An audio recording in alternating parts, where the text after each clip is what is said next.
Fight ya? Iya, jazakallah ya. Jazakillah khair. Wah, iya.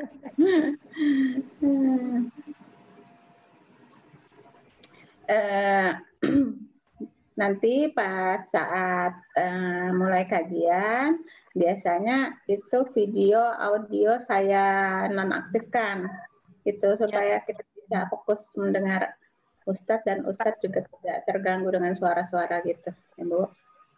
Iya Bu. Pak Fari sudah live ya?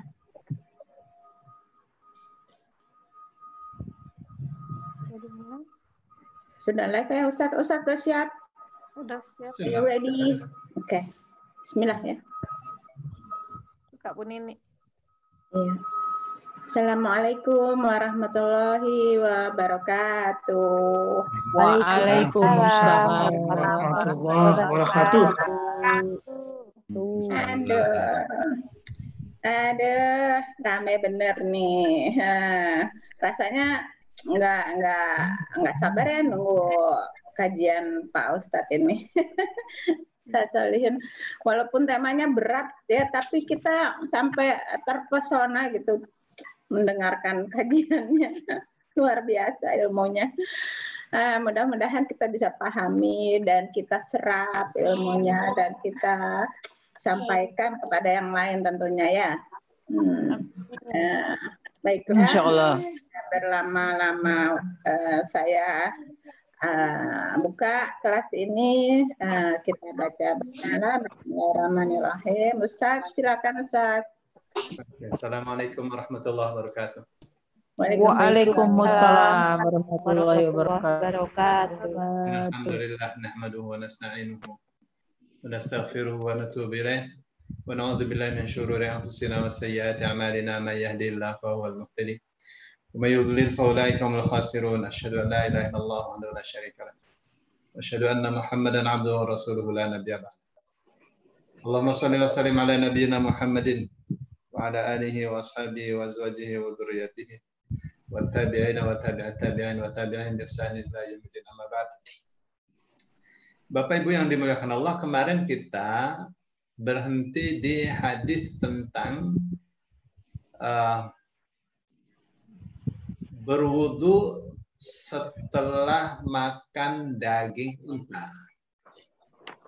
Jadi Rasul Shallallahu Alaihi Wasallam ditanya, "Atawaddu min luhumil ghanam?" Apakah aku harus berwudu karena habis makan daging kambing? Apa jawabnya? Qala in syi'ta. Kalau kamu mau. Maksudnya apa? Maksudnya makan daging kambing tidak membatalkan wudu. Terus hadisnya dia tanya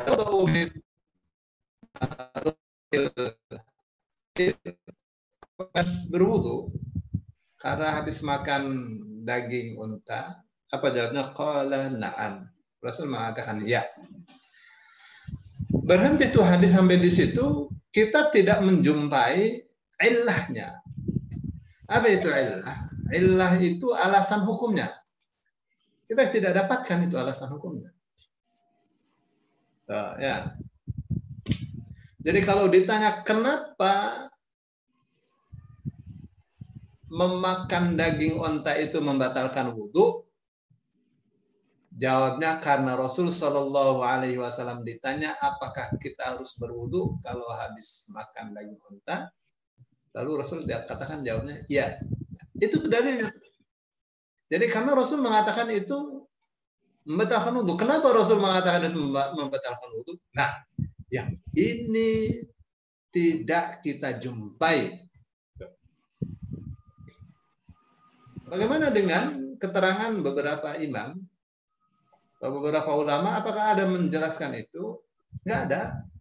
Tuh, yang ada adalah berbicara tentang hikmahnya.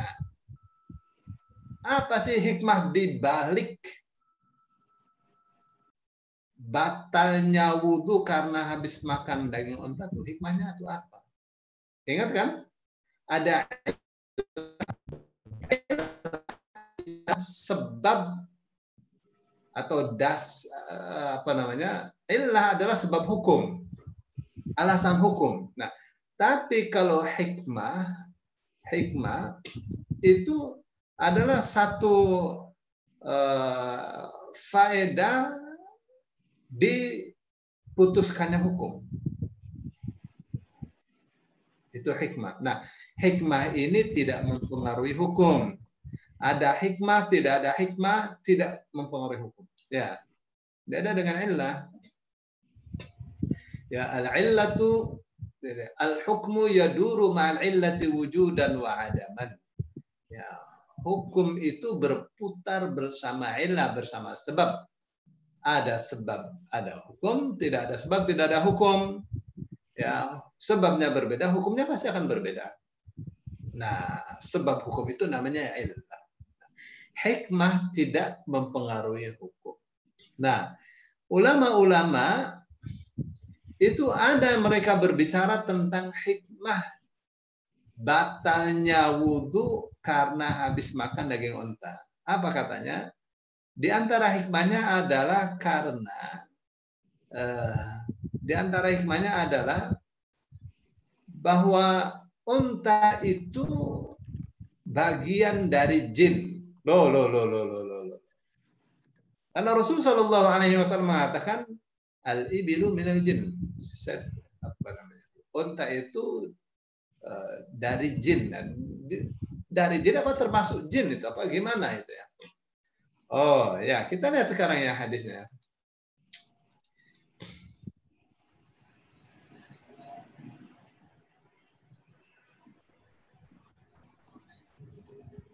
Ini ya, itu namanya apa tadi saya katakan? Saya katakan itu ya innaha minal jin, lihat ya. Sesungguhnya dia itu termasuk jin. Kok jin bisa terlihat ya kalau begitu? Oh, gini ya. Maksudnya begini. Onta itu dia memiliki kekuatan yang seperti kekuatan yang tidak terukur. Dikasih minum sedikit, kekuatannya sangat luar biasa. Kasih makan sedikit, kekuatannya luar biasa itu. Nah, kekuatan itu disebutnya kuwatun syaitaniyah, kekuatan setan. Bukan hewan biasa dia. Ma'rifatus sirri wal hikmah. Tapi ini cuma hikmah saja ya. Jadi orang kalau habis makan unta itu ada ada terasa panas dan dia fa'akluha yurithu quwwatan syaitaniyah. Ya, memakan daging unta itu akan memberikan kekuatan setan. Jadi ada kekuatan setan yang masuk di badan itu yang sangat panas sekali. Tazulu bil wudu'i, dia hilang dengan wudu. Dia katakan wa yu'ayyidu dzalika anna ru'atal ibli 'indahum kibrun wa zahwun wa taraffuh. Ada lagi hadis yang mengatakan orang-orang yang menggembala unta itu karena mereka terlalu lama bergaul dengan unta, maka mereka itu ada sifat sombong. Lihat ya. Rasul Shallallahu Alaihi Wasallam yang mengatakan. Berbeda dengan orang yang menggembala kambing. Orang kalau menggembala kambing itu ada tenang, ya, terus jiwanya lebih perilakunya lebih lunak. Beda kalau yang onta ya, yang menggembala onta itu ada kesombongan terlihat. Ya, tapi ini adalah yang seperti ini adalah hikmah saja. Ya, kemarin saya katakan hikmah itu biasanya ya pisau analisa yang dipakai adalah apa? Cocokologi, dicocok-cocokkan aja. Ya. Jadi, tapi penulisnya sudah berhati-hati ya. Penulisnya sudah berhati-hati. Dia mengatakan bahwa ini rahasia atau hikmahnya. Jadi dia tidak berbicara tentang alasan hukum. Alasan hukumnya tidak dikasih tahu oleh Rasul Shallallahu Alaihi Wasallam. Tapi jelas orang habis makan daging onta itu ada rasa panas, mudah nafsu. Nah, dengan wudhu itu hilang. Ya, pengaruh dari makan ontanya itu yang panas, yang mudah nafsu itu hilang. Oke? Jadi apa tuh namanya? Namanya hikmah. Ada atau tidak ada hikmah, tetap saja makan daging unta itu batal wudhu, membatalkan wudhu. Gitu ya. Nah, ini bagian dari yang kita katakan sebagai doktrin. Kita nggak tahu alasan hukumnya. Baik. Itu sampai di situ kemarin ya. Baik, Bapak Ibu yang dimuliakan Allah, kita sekarang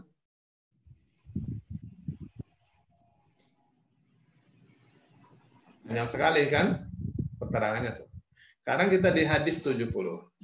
Wa an Abi Hurairah, dari Abu Hurairah radhiyallahu anhu, semoga Allah meridainya, qala, ia mengatakan, qala Nabi sallallahu alaihi wasallam, Nabi Muhammad sallallahu, semoga Allah memberi rahmat alaihi kepadanya wasallam, dan semoga Allah memberinya keselamatan. Man ghassala mayyitan falyaghtasil. Barang siapa memandikan mayit, falyaghtasil, maka hendaklah ia mandi. Jadi kalau habis memandikan mayit, maka dia diperintah untuk mandi. Itu ya. Wa man hamalahu, dan barang siapa yang memikulnya, falyatawadda, maka hendaklah ia berwudu.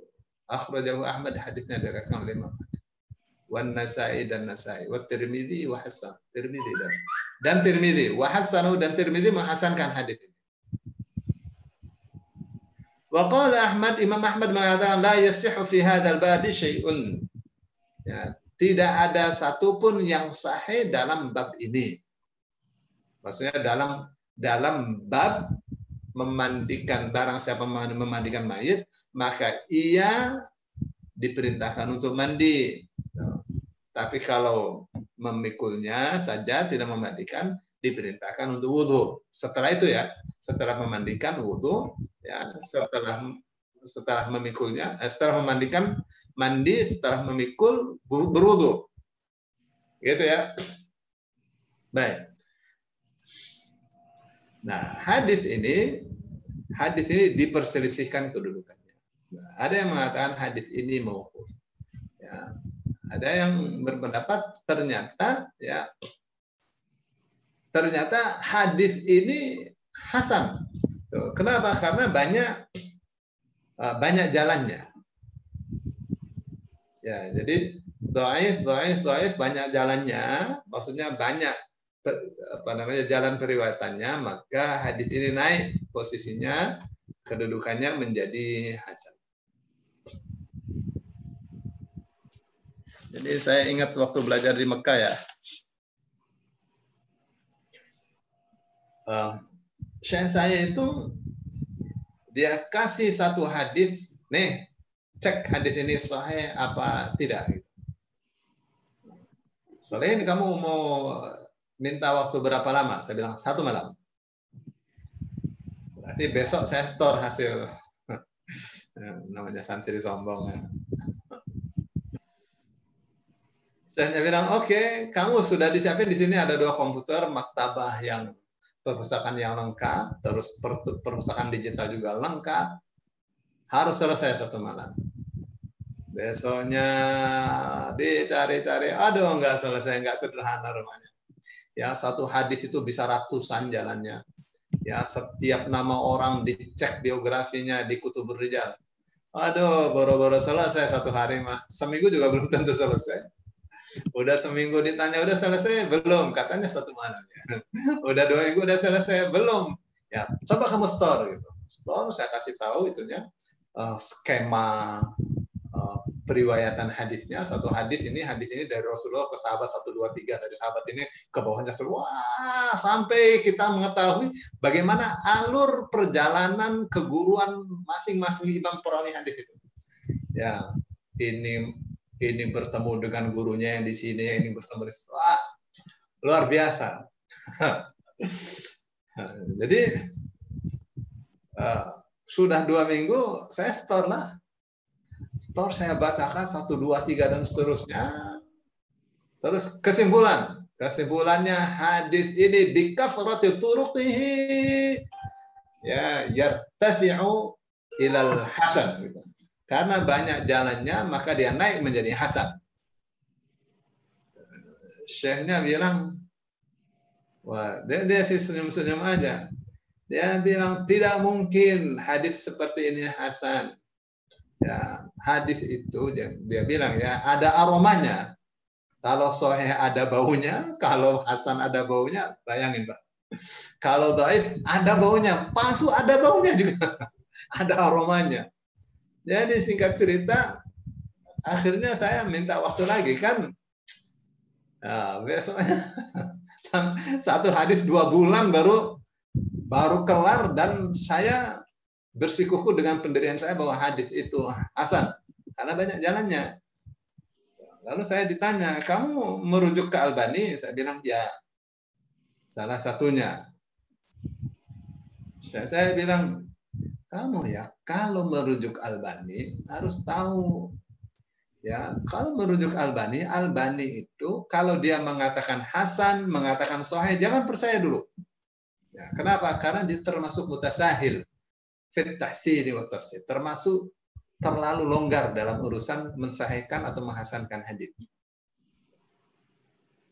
Di mana terlalu longgarnya? Misalnya kalau hadis ini dhaif, di sini dhaif, satu hadis jalannya banyak, dhaif semua. Menurut teori umum yang juga dipakai oleh Albani, ini naik derajatnya menjadi hasan. Kalau hasan berarti bisa dijadikan sandaran hukum, dasar hukum. Nah, saya bilang kalau ini dhaif, dari sini dhaif semakin menunjukkan bahwa itu tidak bisa tertolong. Lemah dari jalan manapun lemah, bagaimana bisa kuat? Bagaimana yang lemah bisa membantu yang lemah? Dia sendiri butuh dibantu. Begitulah. Ya, jadi saya teringat ya, dia katakan karena jalannya banyak maka ini menjadi hasan. Jadi tetap saja terus ya untuk urusan seperti ini terbuka untuk ijtihad para ulama, para pelajar, ya, mempelajari hadis nih. Ini ilmu yang kayak batu nih, kayak gini ya, keras, nggak mudah.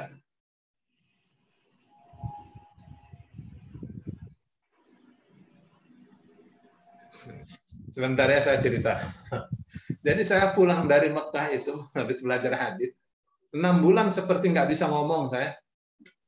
Nggak bisa ceramah karena isinya ini nama-nama orang saja, nama orang tahu setiap hari yang dicari itu nama orang, kapan dia lahir, kapan dia meninggal, terus kapan dia belajar, kepada siapa gurunya, siapa muridnya, begitu.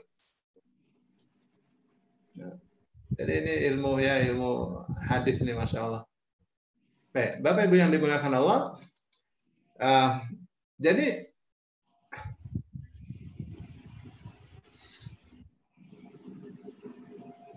dia kata warajjaha sarwa'imati waqfahu. Kebanyakan imam mentarjihkan, ya maksudnya mentarjihkan, dia lebih memutuskan hukum hadis ini sebagai hadis yang mauquf. Mauquf itu artinya sampai ke sahabat saja, sampai ke Abu Hurairah, tidak sampai ke Rasulullah SAW. Terus dia katakan wa huwa hasanun bi kathrati turuqih. Hadis ini menjadi hasan karena banyak jalannya.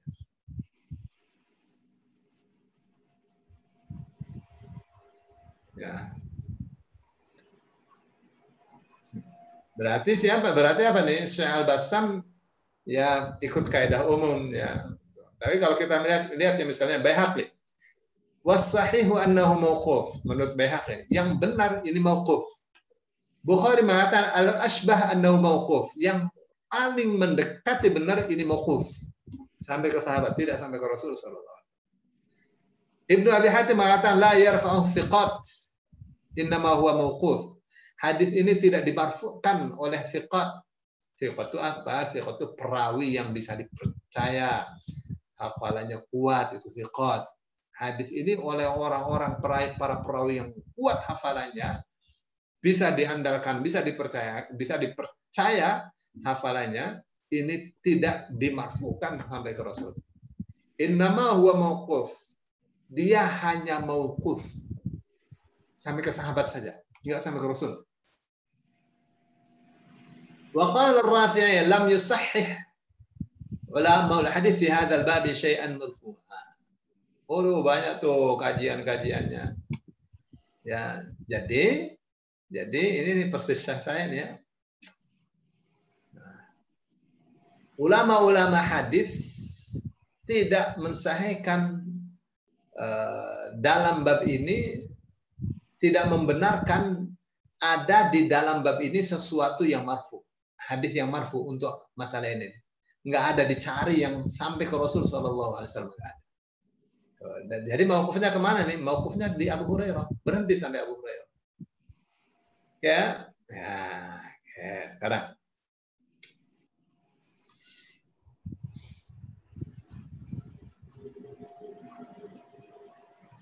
Banyak juga nih yang ngaji sampai 30 orang, alhamdulillah. Nih ya, Bapak Ibu yang dimuliakan Allah. Jadi hadis ini apa nih yang bisa kita ambil? Ya, pelajaran apa yang bisa kita ambil? Pertama, dari hadis ini tampak bahwa orang yang habis memandikan mayit itu, baik memandikan sebagiannya atau keseluruhannya, itu diperintahkan untuk mandi. Perintah itu menunjukkan wajib. Ya, ya. Kalau dalam usul fikih ini kan hadisnya mengatakan man ghassala mayyitan falyaghtasil. Ini perintah nih.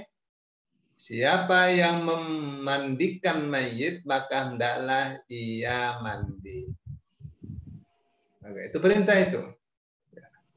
Ya, nah perintah itu al-amru yaqtadil wujub. Perintah itu menunjukkan wajib. Jadi zahirnya secara kasat mata hadis ini menunjukkan wajibnya mandi bagi orang yang memandikan mayit, baik memandikannya sebagian maupun keseluruhan. Nah, hadis ini tidak membeda-bedakan yang meninggal laki apa perempuan, anak-anak atau orang tua, ya, cantik atau jelek, ya, nggak beda-beda, umum, ya. Hadis ini umum, ya, sifatnya umum untuk mayit atau mayat manapun. Ya, baik dia besar maupun kecil, masih ya, tua, muda, laki, perempuan, muslim atau kafir. Ya, dengan apa namanya penghalang atau tidak pakai penghalang, maksudnya dengan misalnya pakai sarung tangan atau tidak pakai sarung tangan, umum sifatnya. Ya.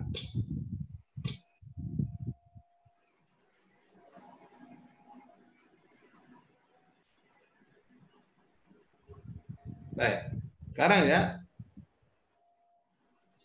mungkin Bapak tidak pernah, nggak terbetik ya di pikiran kita itu. Yang disebut orang yang memandikan itu yang mana? Ya, di dalam catatan atau kitab-kitab fikih itu ada didefinisikan tuh. Al-ghasil huwa man yuqallibu wa yubashiruhu walau marratan. Wala man yasubbul ma'a wa nahwahu.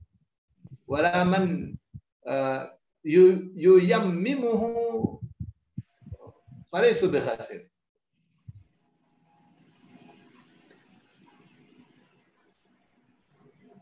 Ya, jadi yang disebut orang yang memandikan itu orang yang membolak-balikkan apa namanya mayat itu, terus dia langsung memegang-megangnya, ya, orang yang membasuhnya, orang yang memandikannya.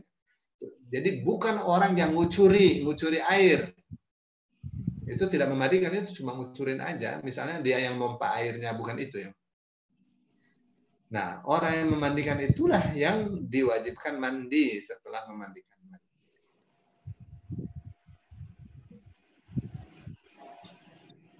Nah, kenapa ini hadis ini dimunculkan atau disuguhkan oleh Ibnu Hajar Al-Asqalani dalam bab hal-hal yang membatalkan wudhu, supaya kita belajar. Ini hadis nih ya, ada perintah mandi segala untuk orang yang memandikan mayit atau mayat ya. Lihat hadisnya itu sahih apa tidak? Karena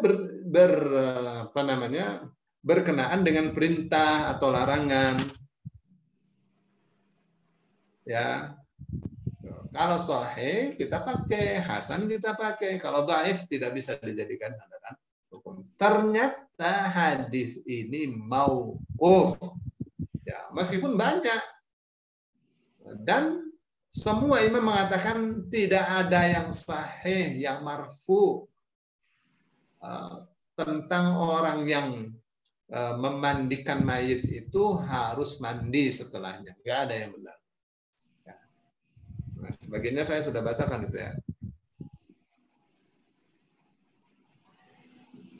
Nah, hadis ini bertentangan dengan hadis yang diriwayatkan oleh Imam Baihaqi dari Ibnu Abbas.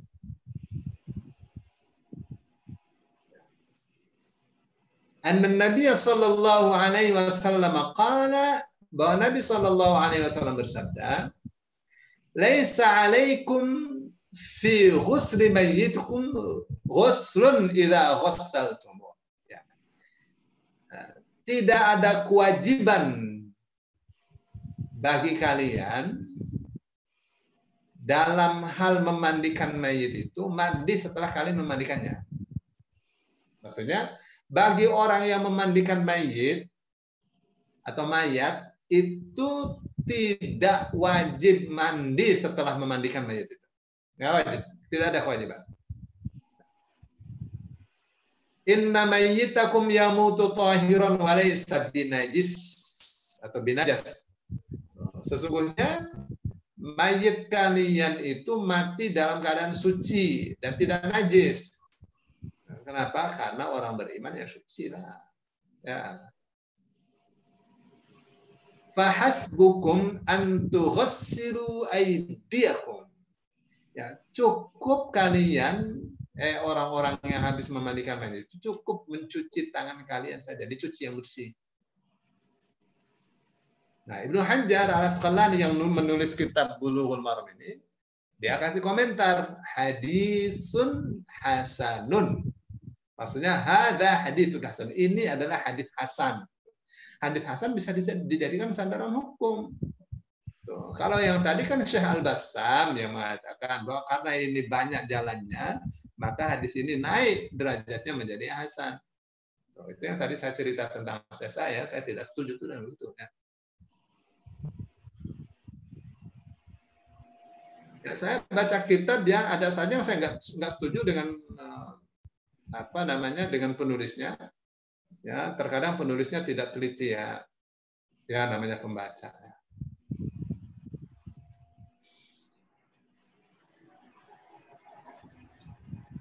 Ya.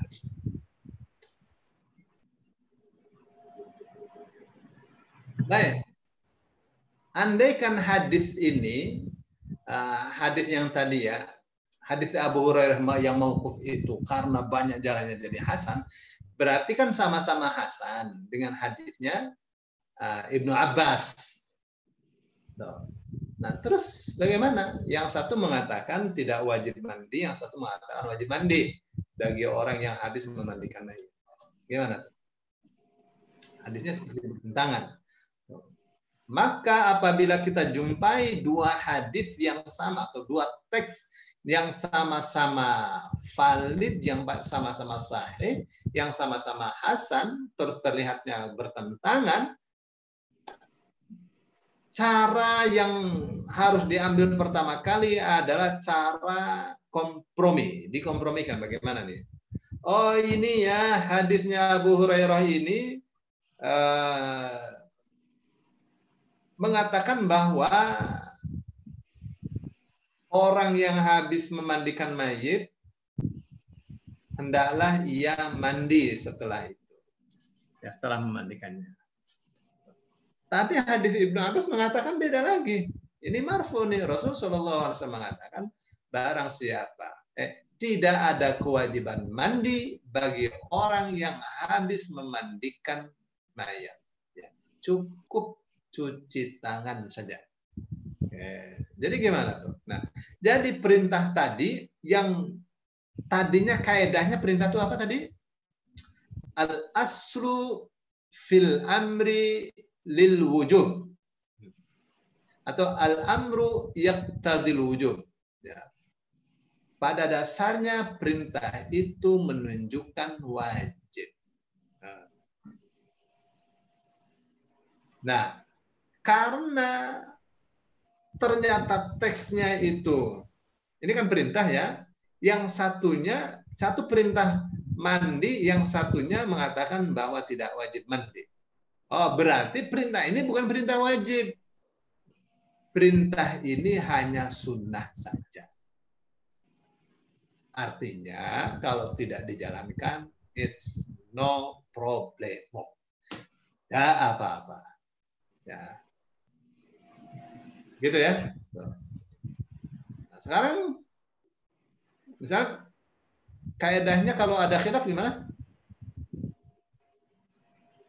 Al-khuruju minal khilafi mustahab. Keluar dari khilaf itu dianjurkan. Jadi kalau habis memandikan mayit enaknya gimana ya? Mandi apa tidak? Oh, kalau mandi pasti lebih segar, lebih bersih ya dibanding kalau hanya berwudu saja. Ya, tapi memang Islam ini tidak membebani. Ya tidak wajib ya tidak wajib. Ya. Artinya kalau tidak dilakukan tidak dosa. Tapi kalau dilakukan ya di badan juga segar. Gitu Kak. Dan karena ada perintah, ya maka jadilah itu anjuran. Dapat pahala. Baik. Itu kesimpulannya ya. Nah, saya lempar. Ada pertanyaan, monggo. Silakan Bapak Ibu di-unmute. Ya, soalnya satu-satu ya, karena ini urusan hukum. Iya. Bu In, Bu Retno tuh, angkat tangan. Angkat tangan tuh. Silakan.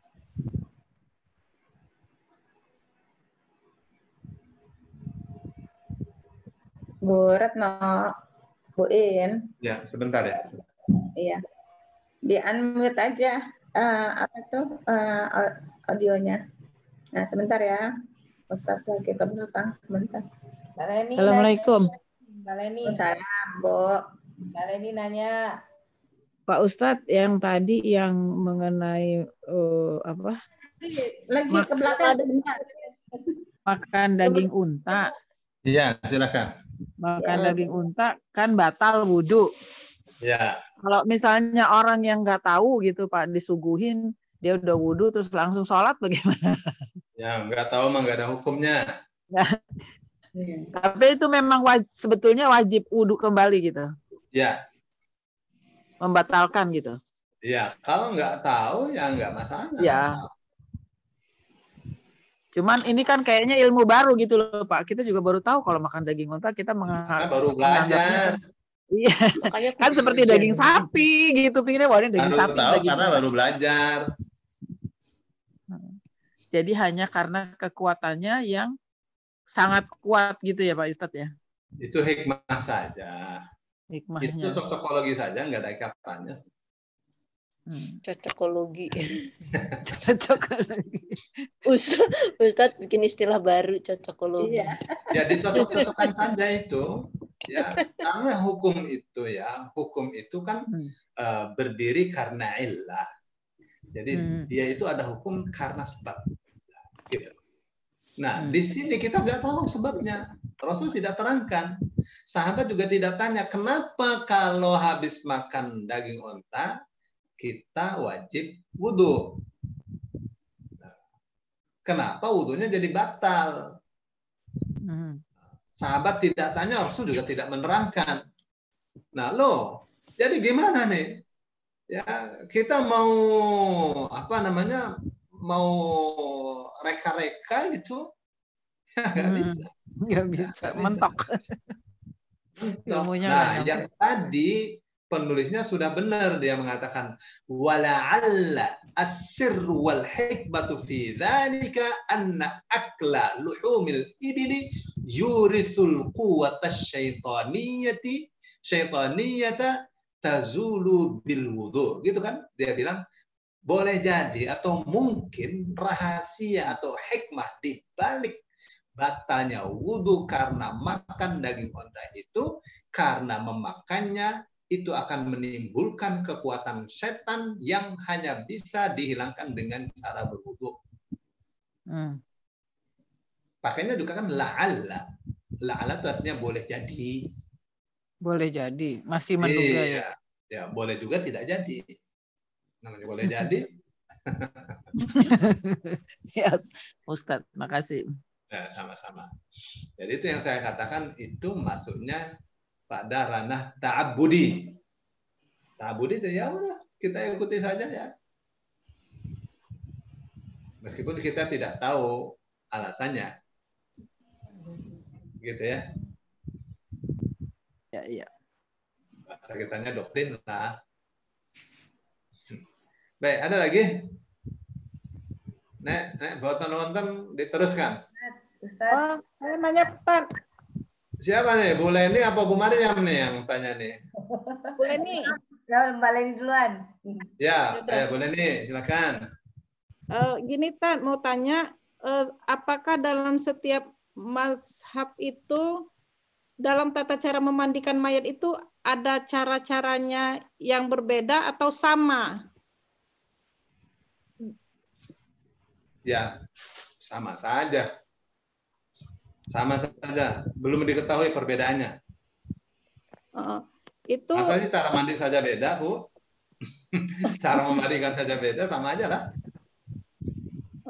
apakah dengan praktek yang kita pelajari dengan turunnya kita di lapangan itu kadang-kadang berbeda itu Tat, itu bagaimana ya Tat ya?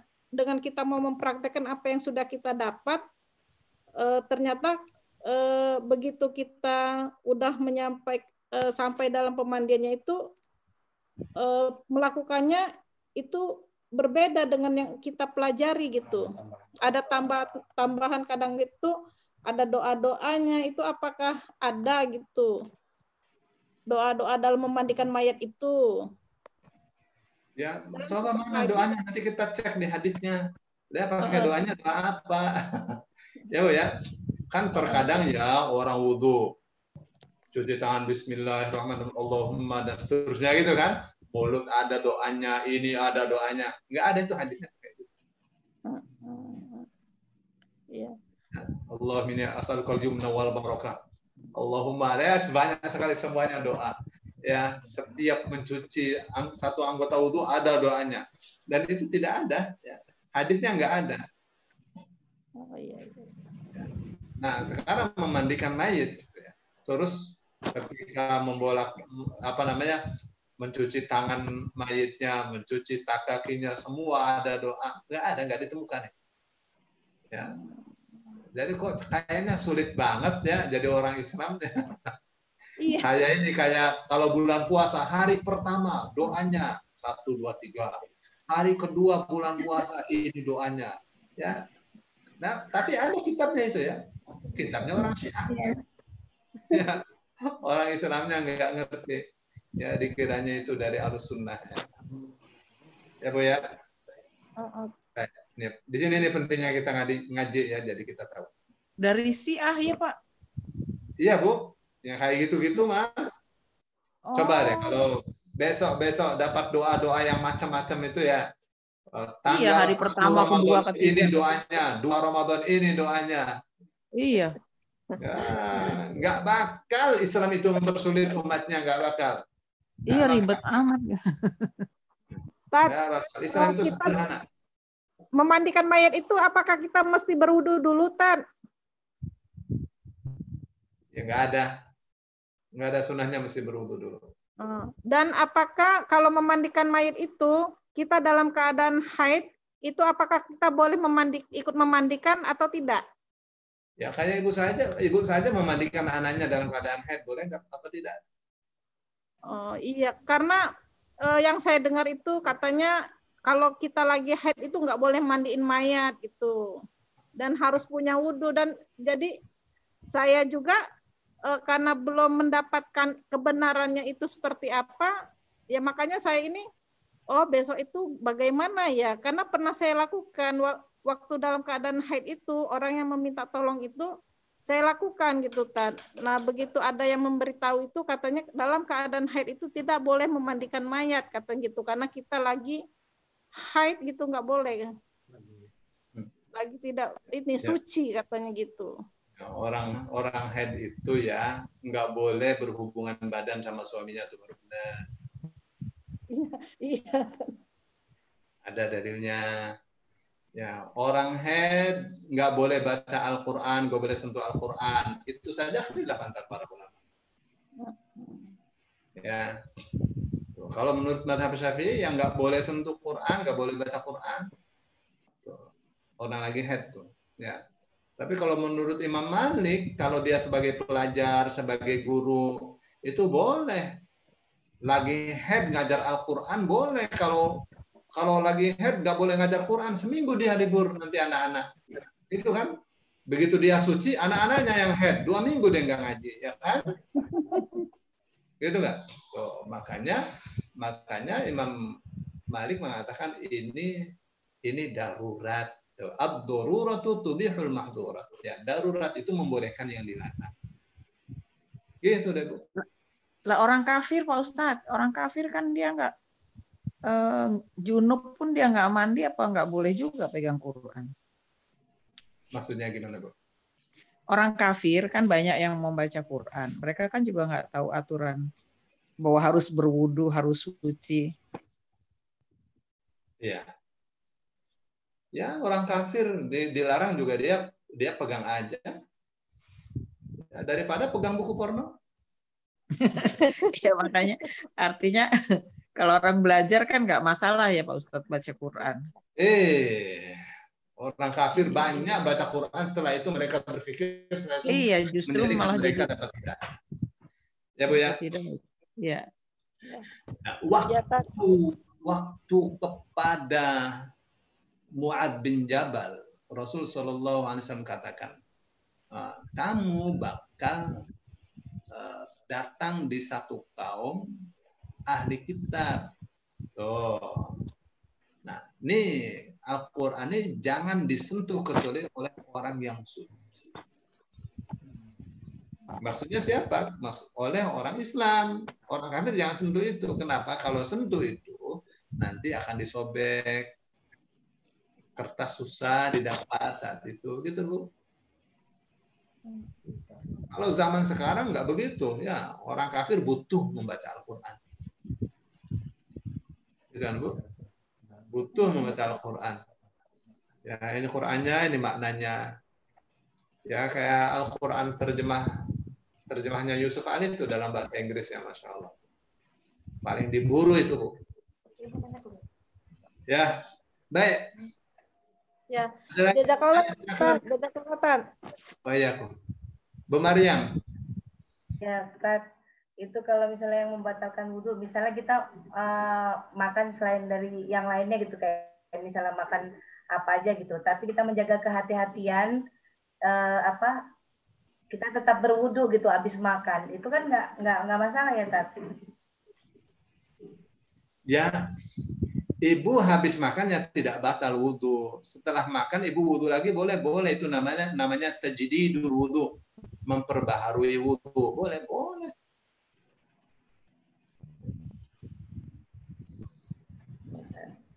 Ya, silakan ada lagi.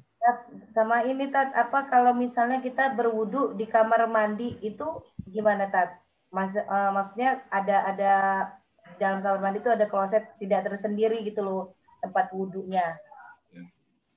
Ya kan kata istrinya Rasul Shallallahu Alaihi Wasallam adalah merupakan kebiasaan Rasul Shallallahu Alaihi Wasallam apabila hendak mandi junub, beliau membersihkan kemaluannya.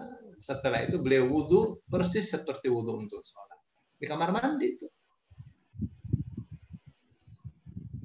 Ya, biasanya kan pertanyaan ini kan karena ada di otak dia, di otak kita ini satu pemahaman bahwa mengucapkan lafaz Allah di dalam berzikir di dalam kamar mandi itu kan tidak boleh, gitu kan?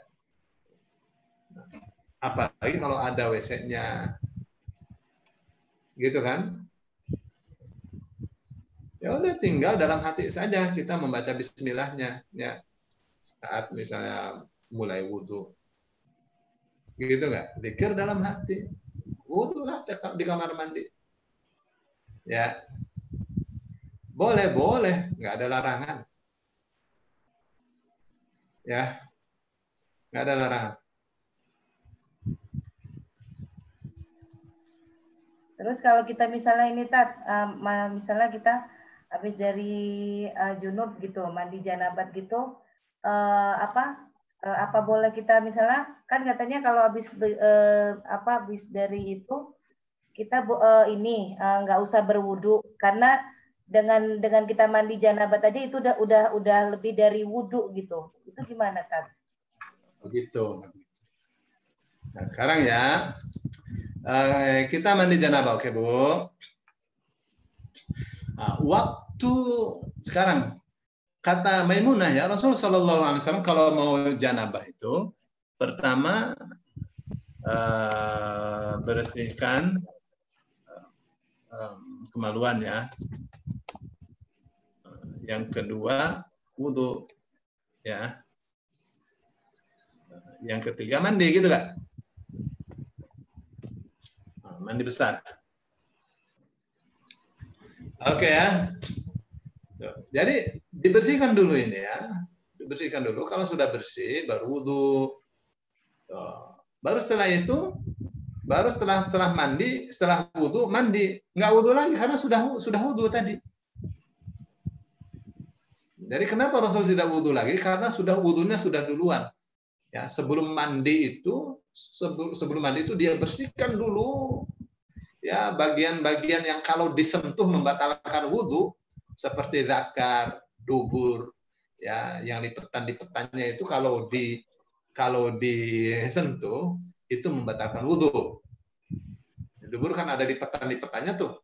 Itu disentuh membatalkan wudu ya. Zakar disentuh membatalkan wudu. Nah, yang sekira-kira bakalnya membatalkan wudu dibersihkan di pertama kali. Sebelum wudu dibersihkan. Di sabun udah bersih baru setelah itu wudu. Oke, setelah itu wudu kecuali kaki yang tidak dibasuh. Kenapa? Karena bakalnya dia terbasuh. Nah, baru setelah itu mandi, kalaupun pakai sabun, bagian yang tadi sudah disabun tidak disentuh lagi. Nah, setelah selesai mandi, tidak usah wudhu lagi. Kenapa? Karena wudhunya sudah selesai.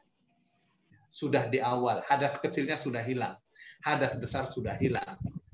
Berbeda dengan kalau ibu mandi, bapak mandi janabah ya, sudah dibersihkan dulu ya, setelah itu wudhu, setelah itu pakai sabun lagi, kena lagi bagian yang tadi kalau disentuh membatalkan wudhu, ya wudhunya batal dong.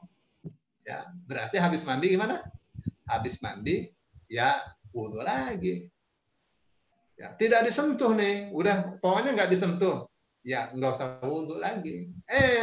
Baru mau pakai handuk kentut, ya batal wudhu lagi dong. Gitu nggak? Iya, Tat. Oke, clear ya? Oke, jazakallah khair, Tat. Ya, ada lagi? Ustadz? Ini nih pengajian nih untuk 17 tahun ke atas nih. Kalau mayit yang sudah dimandikan, apa perlu dilakukan wudhu juga? Kita mau wudhukan mayit gitu, Ustaz? Ya. Ya, ini maksudnya di bagian ini ya, bagian memandikan mayit. Oh ya, berarti hari ini ya, enggak saat ini ya. Baik, Ustaz. Ya, boleh.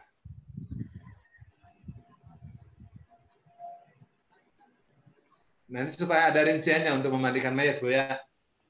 Bagaimana rinciannya? Sebentar lagi sih kita akan masuk di situ ya.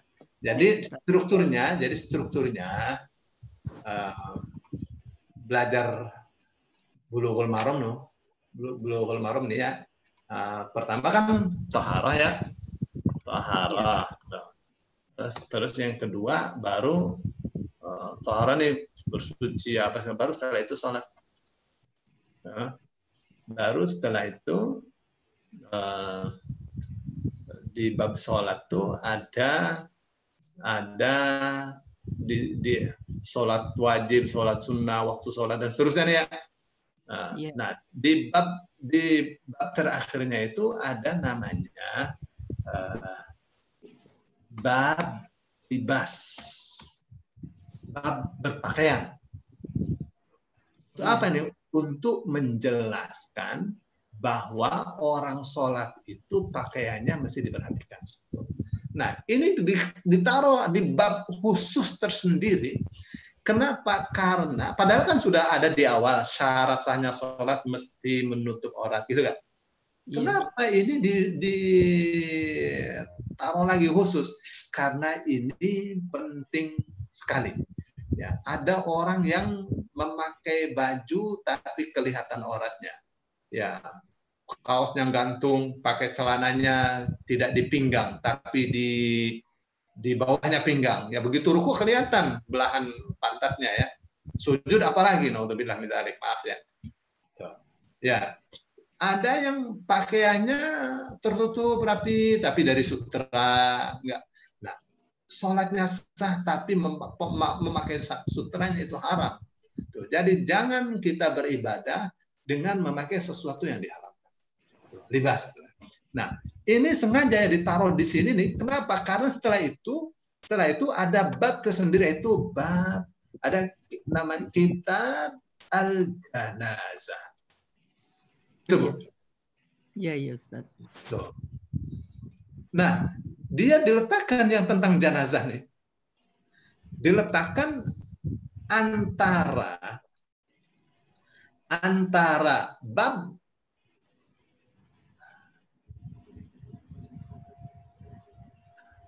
sebentar. Dia diletakkan setelah bab libas ya yang ada di bab sholat, di kitab sholat.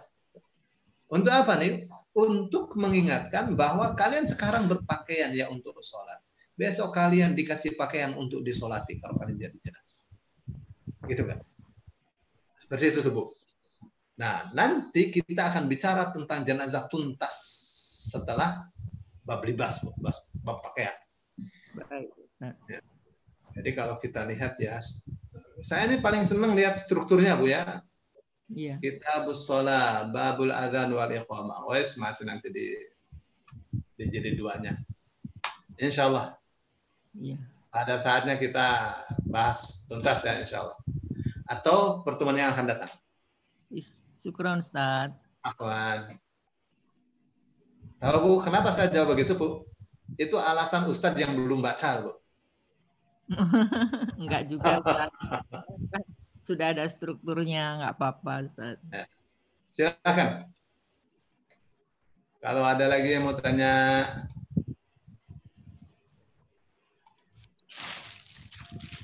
Kalau mandi apakah pakai busana? Ya, pakai busana juga boleh aja ya. Kalau menurut saya sih orang mandi kok pakai busana. Kalau sudah mandi pakai busana, mau mandi dilepas. Gitu nggak? Kan memang ada di buku ayat-ayat cinta ya. Bahwa disyaratkan begitu Rasul Shallallahu Alaihi Wasallam mandi pakai busana sehingga tidak terlihat itunya kemaluannya. Loh kok gitu? Nggak ada tuh. Itu pasti memahami teksnya yang salah. Ya, saya pernah ngajar di sana di Medan ya, 11 hari saya ngajar di Medan. Ditaruh di rumah pinggir jalan, bising bentoran. Aduh, kalau ingat, mandi itu disiapin androk tuh, jadi ada androk untuk kita mandi. Ya saya nggak pakai lah. Kenapa dia siapkan androk itu? Ya karena dia memahami bahwa Rasul Shallallahu Alaihi Wasallam mandi itu tidak terlihat auratnya. Bagaimana dia tahu? Istrinya mengatakan Rasul kalau mau mandi wajib dia bersihkan kemaluan. Ya pasti dilepas lah kalau membersihkan kemaluannya, masa nggak dilepas? Ya, gitu. Ustaz mau tanya Ustaz satu. Ibu tanya satu, saya kasih 10 boleh? Ini Ustaz, kalau wudhu, ketika habis mandi wudhu belum pakai baju boleh nggak Ustaz? Syarat sahnya sholat itu harus menutup aurat. Tapi kalau syaratnya sahnya wudhu, tidak ada harus menutup aurat. Halo Ibu, Bu Una? Ya kan? Nggak ada. Syarat sahnya wudhu harus menutup aurat. Nggak ada kan? Nggak. Itu tapi saya dengar katanya ya untuk sebaiknya sih jangan nggak pakai baju gitu. Ada yang bilang begitu. Ya iyalah, masa sih telanjang, banyak orang malu lah. Kalau di dalam kamar mandi maksudnya. Ya, dalam kamar mandi kan siapa sih yang mau lihat kalau bukan suaminya aja. Oke, Ya, makasih Ustaz. Nah, sama-sama. Pokoknya kayak gitu-gitu gampang. Ya, syarat sahnya sholat tutup aurat, ya kan? Syarat sahnya wudhu tutup aurat. Oke, Bu. Yuk, terima kasih. Sama-sama, easy lah itu mah. Lu enggak? Ustaz. Kalau tidak ada yang tanya lagi, Ustaz, kalau Ustaz. Bu Iis. Ya. Ya, Bu Iis. Kalau mau memandikan mayit itu harus wudhu dulu enggak? Si mayitnya harus diwuduan dulu enggak? Katanya harus diwudhu sebelum dimandikan. Ada yang gitu pahamnya. Ya, kan begini ya. Ini masuknya kalau di Quran nggak ada, Bu. Oh. Ya, di hadits menerangkan itu tuh tidak. Yang ada itu dari jalur qiyas. Oh. Karena orang ini boleh jadi dalam keadaan junub, mau menghadap Allah yang harus dalam keadaan suci, gitu kan? Ya dibersihkan kemaluannya, dipijit-pijit bagian perutnya supaya keluar kotorannya, terus dicabukin gitu kan? Terus setelah itu setelah itu dimandikan mandi besar, gitu kan? Jadi dia menghadap Allah dalam keadaan bersih dari hadas kecil, bersih dari hadas besar. Itu asalnya. Oh, ya. Jadi diwudukan mah enggak ada ya dalam hadis. Tapi kalau diwudukan itu kan lebih baik ya. Diwudukan, dimandikan. Ya. Iya. Makasih dong Ustaz. Ya.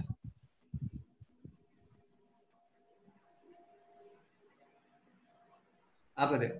Ada yang berpendapat kalau tadi gimana tadi itu Mbak Nana? Ada yang berpendapat kalau wudhu dalam keadaan telanjang nanti bisa terangsang karena lihat badan telanjang dan batal lagi. Masa sih terangsang? Dia wudhu telanjang sendirian, kok terangsang gimana? Jadi sebaiknya wudhu jangan dalam keadaan telanjang. Ya, nah kita bicara tentang hukum ya, hukum kan berdiri di atas illah ya, di atas sebab. Jadi hukum itu harus ada dasarnya. Kita mengatakan misalnya tidak boleh, mana yang mengatakan tidak boleh? Sholat telanjang nggak boleh, ya jelas lah harus menutup aurat. Tapi kalau wudu wajib menutup aurat gitu, nggak ada. Kalau ada ustadz yang berpendapat seperti itu, nah namanya ustadz juga belajar. Ya, boleh jadi dia berpendapat seperti itu, ya karena dapat ajaran dari ustadznya waktu kecil seperti itu. Mesti nggak baca buku Ustadz ya mungkin Ustadznya. Iya. Ya, bacanya koran ya, Bu.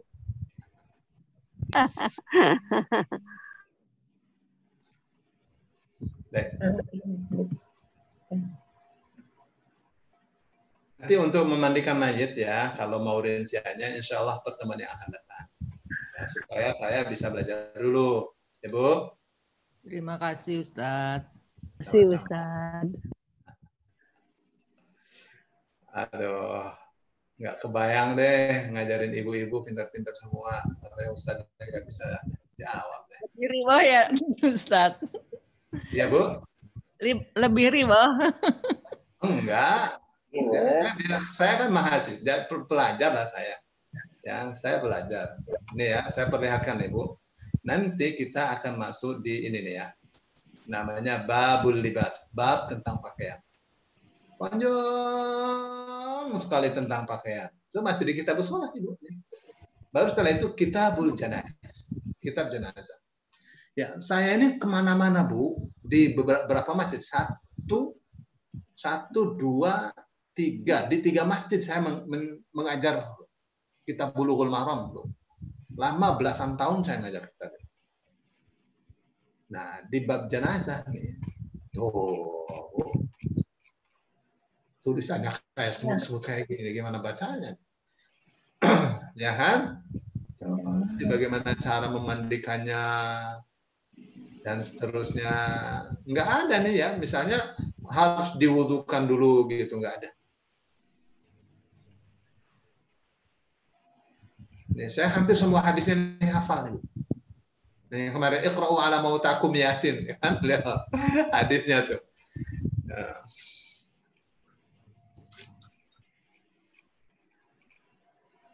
Saya belum jumpai ya kalau harus diwudukan dulu gitu. Nih, saya hadis ini hafal nih, dari Ummu Salamah. Nah, saya belum jumpai ya, tapi insya Allah besok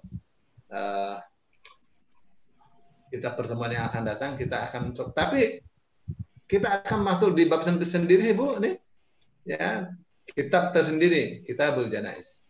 Iya, iya. Ya sudah sesuai struktur aja Ustaz. Ya. Jadi susunannya kan gini ya, dia ada namanya kitab ya, kitab. Kitab itu artinya kumpulan ya. Misalnya kitabus sholat berarti kumpulan hadis-hadis tentang sholat. Nah, di bawah kitab itu ada namanya bab. Ya, bab. Nah, di bawah bab ada namanya fasal. Pasal bagi kita ya, fasal. Di bawah itu ada namanya masalah. Nah, yang jenazah itu kitab tersendiri, namanya Kitabul Janazah.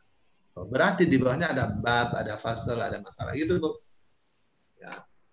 Strukturnya kayak gitu ya. Insya Allah pada saatnya kita akan ulas itu. Oke. Ini sudah lewat 17 menit. Kalau tidak ada yang tanya, saya tidak akan tambah hadisnya. Ustadz. Yes. Bulughul Maram tuh jadi artinya apa ya Ustadz ya? Saya juga nggak tahu nih Pak, Bulughul Maram tuh. Ya. Kirain punya nama buku. Nama buku. Ya, Bulughul Maram itu sampai pada tujuan. Ya, artinya. Saya mau kasih tahu ya. Ini bukunya, Bulughul Maram. Ya, Bapak kalau mau cari yang kayak gini nih, ya. Mau cari yang kayak gini, kenapa? Karena dilengkapi dengan tahqiq dan takhrij. Syekh Muhammad Nasiruddin Al-Albani. Jadi kita akan tahu ya di takhrij oleh Albani. Ini ada di Sahih Muslim nomor sekian, Sahih Bukhari nomor sekian. Karena terjemahan Bulughul Maram banyak sekali.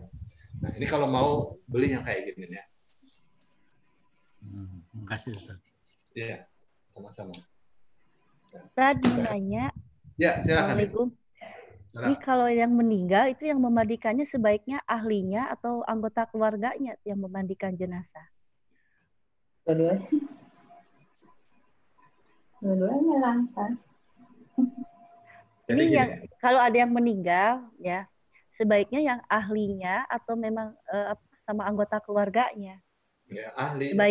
Sebaiknya yang anggota keluarganya lah. Ya. Itu waktu Rasul Shallallahu Alaihi Wasallam wafat, siapa yang memandikan?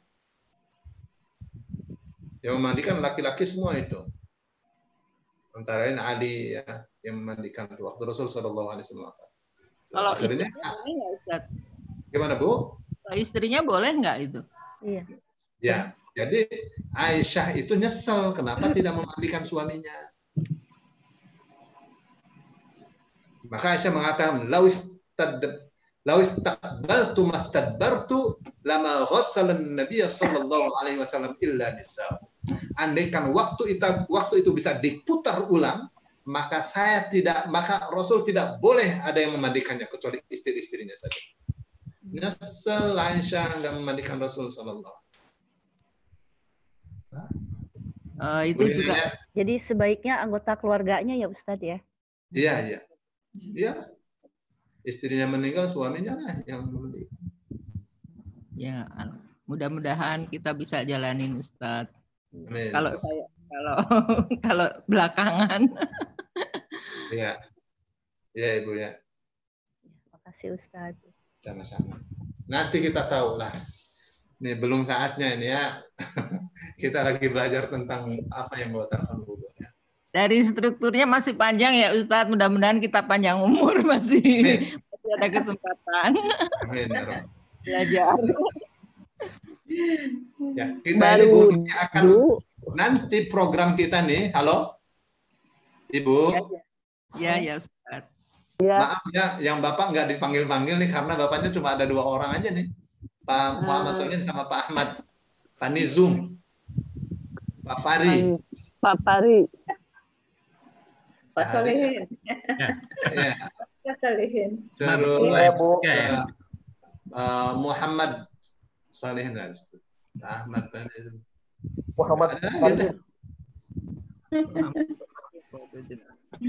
Muhammad Saringin Tat namanya Tat. Ya, Pak Ahmad ya. Muhammad Saringin. Ya, jadi ya benar. Ya. Jadi nanti program kita nih belajar Bulughul Maram nih akan sangat difokuskan pada urusan sholat dan memahami bacaan-bacaan di dalam sholat. Setuju? Setuju. Ya, Setuju banget Ustaz. Masa sholat kita bacaannya kita nggak paham maknanya. Iya. Kalau orang mabuk ya nggak paham karena mabuk. Ya. Kita nggak paham karena kita nggak belajar tuh. Ya. Kan Ustaz pertama dihisab itu sholat dulu katanya. Ustaz. Iya benar.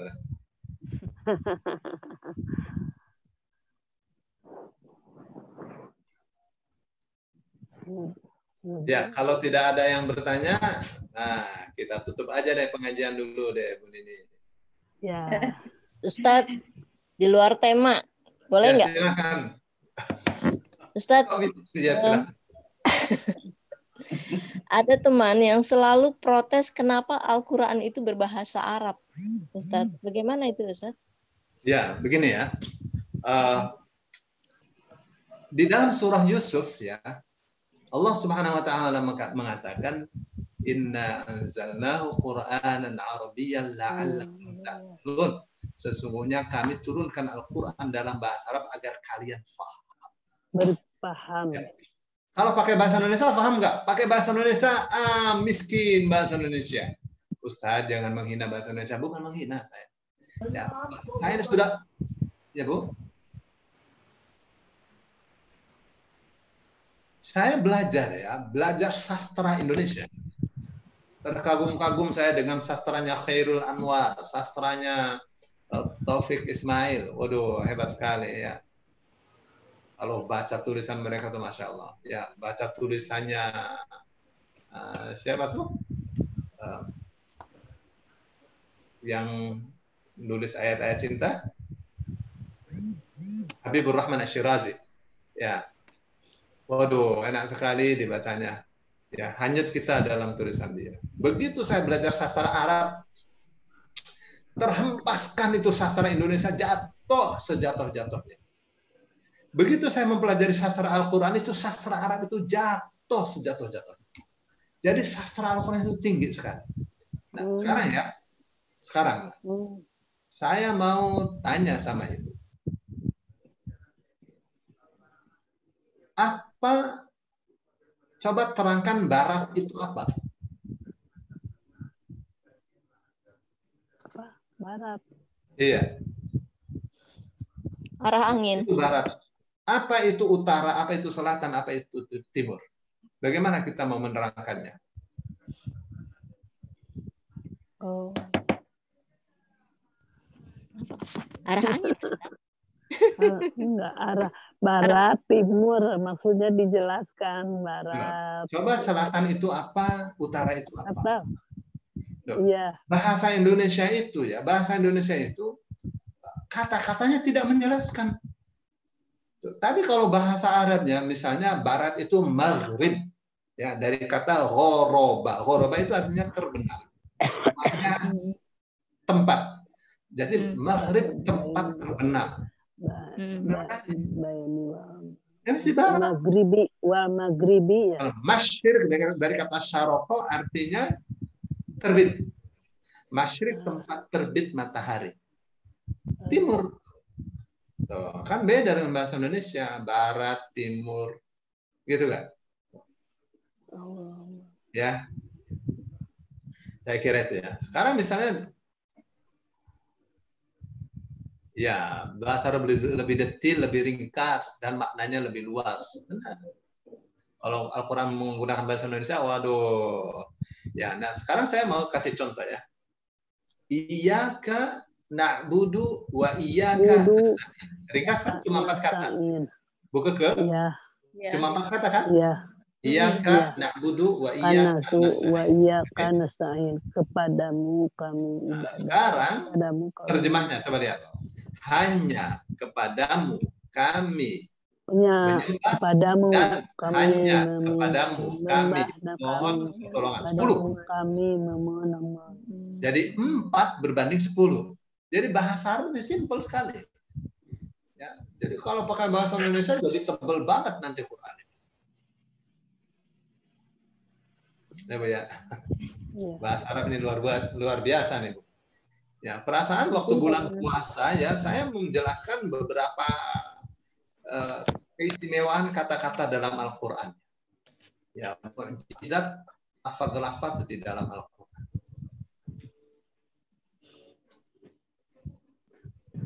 Jadi kalau pakai bahasa Indonesia, aduh, bahasa Indonesia nih. Ya. Sekarang misalnya kita bicara tentang Rabb. Itu Rabb itu Rabbil Alamin ya. Kita kan menerjemahkannya Tuhan semesta alam, gitu kan? Padahal Rabb dalam bahasa Arab itu artinya pencipta, pemelihara, pendidik, pemilik yang mengembangkan, yang memiliki. Seperti itu. Makna Rabb itu yang memberikan kecukupan, yang mengatur. Makna Rabb itu banyak sekali. Jadi sepertinya semua aktivitas Allah itu masuk di kata Rabb. Sehingga dia kalau diterjemahkan Tuhan, banyak kata-kata yang tidak terwakili. Tidak terwakili dalam terjemahan bahasa Indonesia. Nah, gitu ya. Oke, Ustaz.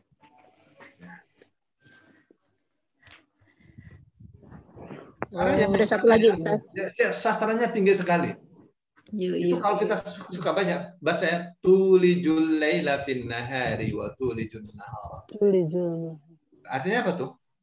Dalam bahasa Indonesia, engkau memasukkan malam dalam siang dan siang pada malam. Itu terjemahan itu miskin sekali itu. Kenapa? Karena dalam bahasa Arab kata tuliju dari kata walija artinya masuk secara perlahan sekali. Sehingga transisi antara malam ke siang itu seperti sangat halus sekali karena masuknya pelan-pelan gitu. Itu kata ilaj. Jadi tidak mengatakan tudkhilul laila fin nahar. Kamu tidak pakai dakhala.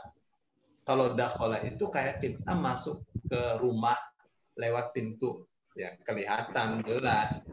Kalau tuliju enggak. Itu antara lainnya. Jadi bahasanya sudah mendefinisikan. Misalnya was-sama'i wat-tariq, demi langit dan demi tariq. Lihat tuh, tariq itu apa? Dari kata toroq. Toroq itu artinya yang menggedor, gitu. Yang mengetuk. Tariq. Wa ma adraka mat-tariq, apa itu tariq itu? Dan seterusnya. Yang ternyata itu sangat ilmiah sekali. Ya. Jadi tidak tergantikan ya Ustaz? Ya Bu? Tidak tergantikan oleh bahasa apa juga ya? Enggak tergantikan. Tariq itu ternyata kan ada an-najmus tsaqib. Jadi bintang itu berbunyi. Tok, tok, tok, tok, tok. Dan cahayanya disebut an-najmus tsaqib, bintang yang cahayanya luar biasa. Tembus cahaya itu dari miliaran tahun. Dari miliaran tahun cahaya tembus ke bumi. Dan dia bunyi. Dan tidak semua bintang itu mengeluarkan bunyi. Bintang apa yang mengeluarkan bunyi adalah bintang yang terkelupas dari kulitnya. Kayak lampu itu terkelupas dari kulitnya, tinggal pijarnya aja. Itu yang disebut tariq. Ada misalnya fala uqsimu bil khunnas, dari kata khonasa. Khonasa itu artinya bersembunyi, tidak terlihat. Jadi ada bintang yang tidak terlihat. Tapi kerjanya terlihat. Al-jawaril kunnas, larinya kencang dan dia menyapu. Larinya kencang dan dia menyapu. Ternyata itu apa? Itu adalah black hole. Jadi black hole itu dia bukan lubang ya. Dia itu bintang yang mau mati. Tidak terlihat dia karena hitam. Nggak ada cahaya. Tuh. Tapi daya tariknya, gaya gravitasinya itu sangat besar sekali. Semua benda yang cahayanya sampai kepada black holes ini, atau disebut khunnas ini, itu akan ditarik dan dibikin remuk, dimakan. Ya kayak setan. Tuh, maka pakainya kata khunnas. Khunnas kan mensyaril waswasil khunnas. Setan kan. Setan nggak terlihat. Gitu. Ya, kerjanya menyapu. Tapi bukan kanis. Kanis itu menyapu, tapi kunnas. Menyapu yang luar biasa pakai tasydid. Gitu. Ibu kan tahu kan setiap planet itu pasti menyapu benda-benda sekitarnya. Oke, Bu. Planet bumi ini menyapu benda-benda sekitarnya karena dia punya gaya gravitasi. Ya. Ada magnet. Nah, tapi yang ini yang bintang khunnas ini itu bukan sekedar menyapu yang kecil, yang gede kalau cahayanya sampai itu akan ditarik, dibikin remuk, dimakan sama dia.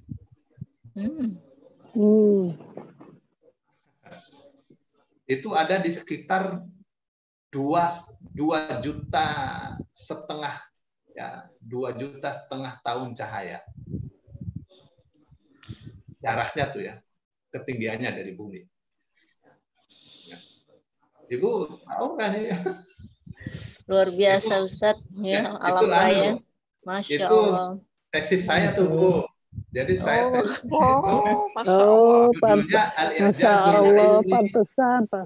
Fin Nujumi wal Kawakib. Mukjizat ilmiah tentang bintang-bintang dan planet dalam Al-Quran.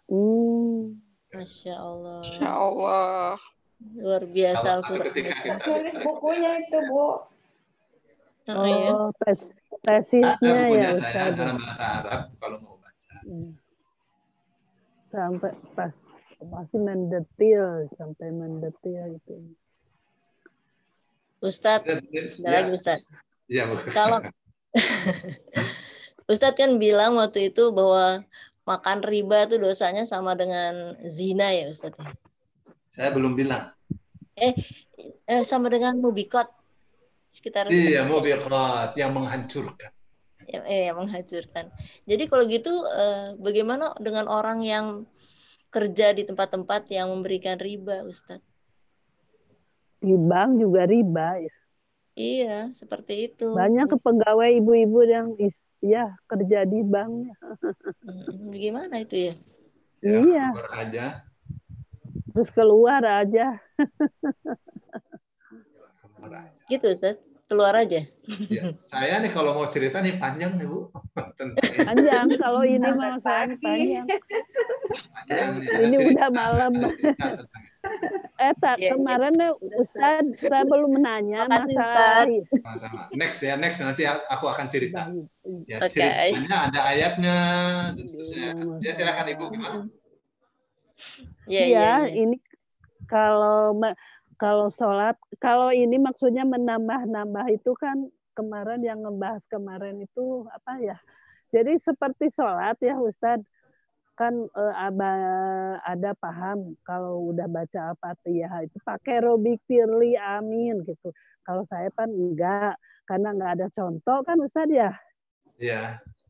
Kan itu kalau menambah-nambah itu masuk itu enggak? Iya, rodun enggak? Tambah, waladhdallin. Dan itu rodun juga ya, rodun. Iya. Rodun itu seolah-olah maksudnya dia nyisipin numpang di situ dengan ya. Bagus, tapi kan enggak ada contohnya ya Ustaz ya. Iya, benar. Itu sholatnya rodun. Wali-wali daya di tempat yang lain kan bisa. Rodun enggak, maksudnya itu termasuk sholatnya rodun kan nggak diterima.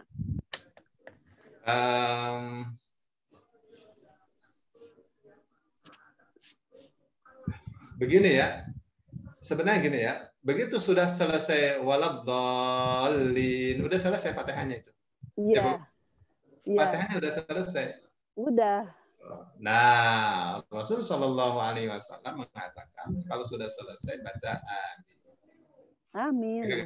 Ya baca Fatihahnya udah selesai, diterima baca Fatihahnya. Ya, Bu? Iya. Nah, tinggal itu saja dia mengucapkan Rabbighfirli Firli. Boleh nggak mengucapkan Rabbighfirli Firli setelah baca Al-Fatihah? Ibu? Iya, di kampung-kampung mah gitu ditambah gitu kan. Mungkin ada belum baca contohnya ya mungkin. Ya, kayak gini mah pasti khilaf antar para ulama. Pasti khilaf. Oh, iya. Nanti makasih dong Ustaz. Gitu, ya. Mau istirahat Ustaz, makasih Ustaz, udah malam. Saya sih senang udah aja jam malam nih Ibu. Ngobrol sama ibu-ibu nih, ngobrol ilmu. Tapi kan nanti kita akan tahajud, gitu ya? Iya, tahajud. Insya Allah. Tuh, jangan ditinggal tahajud ya, meskipun 2 rakaat, witir 3 rakaat, gitu ya. 11, Pak Ustaz 11 kalau gitu. Iya, pokoknya waktunya tinggal berapa menit nih? Aduh, kesiangan itu. Iya. Waktunya tinggal 15 menit. Ambil wudhu 1 menit 1 rakaat bisa kan? Fatihah kulhu sama An-Nas ya. Kuliah sama kulhu kan bisa ya 1 menit 1 menit. Karena saya 11 menit fleksibel ya Ustaz. Gitu kan? Nanti kalau waktunya masih panjang, ya baca ayatnya agak panjang, gitu. Ya Bu? Ya. Insya Allah. Terima kasih, Insya Allah. Ya, semua ya. Halo Bu Nini, jangan tidur Bu Nini, ini udah pada ngantuk nih. Bu Iis. Ustaz, ngorok Bu Iis. Ustaz. Ngobrol, Ustaz. Ngobrol. Siapa tadi yang mau tanya, Mas Solihin? Iya, kurios saja, Ustaz tahun berapa ya di Mekah ya? Saya? Ya. Tahun 2004. Oh, 2004. 2004 ya. 2004. Berapa tahun, Ustaz? Sebentar. Lama ya? Saya belajar itu aja, Bu. Belajar bentar aja. Semua, cuma istilahnya kursus lah. Tadinya kan Syekhnya bilang 2 tahun. Ini pelajaran saya udah lewatin semua pelajaran. Saya pengen belajar takhrij dan tahqiq saja. Takhrij itu ini hadisnya, lalu saya nilai hadis ini dikeluarkan oleh Bukhari nomor sekian, ini hadis seperti itu. Ya. Terus setelah itu saya menilai hadis ini sahih atau tidak. Itu yang saya pelajari. Ya. Tapi sarjana Ustadz sama dengan UAS ya? Ustadz Abu Somad, LC-nya. Abdul Somad dia udah profesor doktor itu. Oh, profesor doktor. Ya. Tapi sama LC-nya ya itu. Ya, LC itu laku cepat lah. Aku cepat. Ini liar cepat. LC saya lulusan Cina. Ustaz, teman-teman semuanya, yuk kita tutup dulu ya Ustaz ya. Tutup dulu. Ya. Udah jam 3:09 nih. Iya, jam 10. Nanti kan kalau tahajud nanti nggak itu cepet. Iya. Nggak selesai-selesai. Iya. Ustadz, nanti sebelum ditutup mohon doanya Ustadz. Jadi anaknya Mas Bani, Ustadz Bani itu sakit. Oh. Oke, tadi karena ini ada penyumbatan di saluran kencingnya.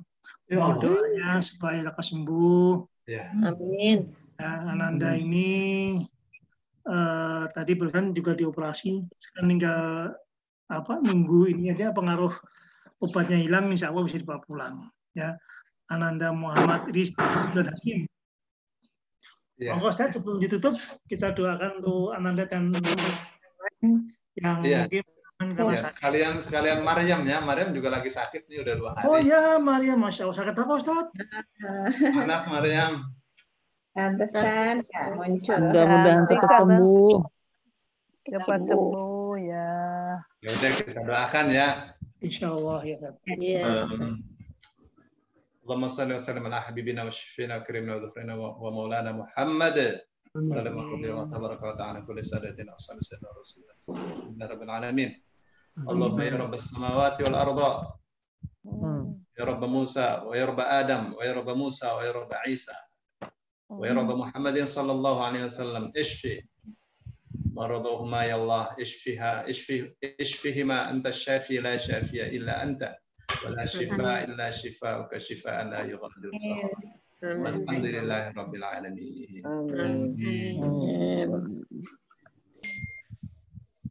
Terima kasih Pak Ustadz. Terima kasih. Terima kasih Pak Ustadz. Terima kasih Bu Nini. Terima kasih Bu Nini. Terima kasih Pak Ustadz. Terima kasih. Terima kasih Bu Tutut. Warahmatullahi wabarakatuh.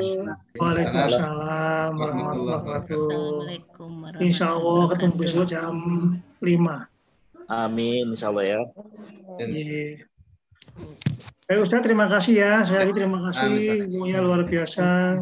Kita kunci ruangan ini. Insya Allah besok kita gunakan lagi. Malam ini Sabtu dulu Ustaz. Oh, jam 9.41 Pak. Ya, kita biasa kunci ya. Terima kasih semuanya. Assalamualaikum warahmatullahi wabarakatuh. Waalaikumsalam warahmatullahi wabarakatuh.